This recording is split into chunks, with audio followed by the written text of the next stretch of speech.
I'ma head out then.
What you running there?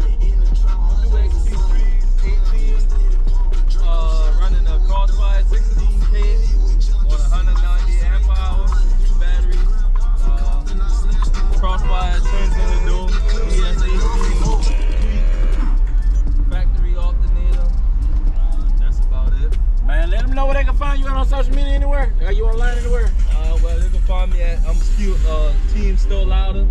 You can find me online at smith.com. You can hit me up on Smith Jermaine 527, Charleston, South Carolina. Yes, sir, y'all. Man, you're at good to see you here, man. That thing nice, man. Yes, sir. Man, I look for you taking Team Daily Hertz show, and I think it's the beginning of next year sometime. Yeah, we're gonna try and make it there. We got a show ourselves, Team Still Louder, March 3rd, Charleston, South Carolina. Man, I'm gonna keep in touch with y'all, man. I ain't never been to South Carolina, so all I need to do is Yeah. I'm from Tennessee. I'm from between Memphis and Nashville. Okay. And Jackson. It's about 10 hours. So. Yeah, it's a good little ride, but shoot, y'all cut up over here. Oh yeah, that's my teammate over there. I checked him out over there. I gotta check him out. I don't even know if he was working on it or something. That's my teammate. The dude over there in the Tahoe, that's my teammate. Okay. I'm finna see right. Still rolling? Yeah, it's still rolling. Subscribe to this man's YouTube page, all right? You hear me? I sure appreciate it, man. And you got the right equipment that gonna tune me right. Be sure to check out CarAudioConnect.com and shop BASSWITHKEV.com for top car audio brands. I appreciate your support.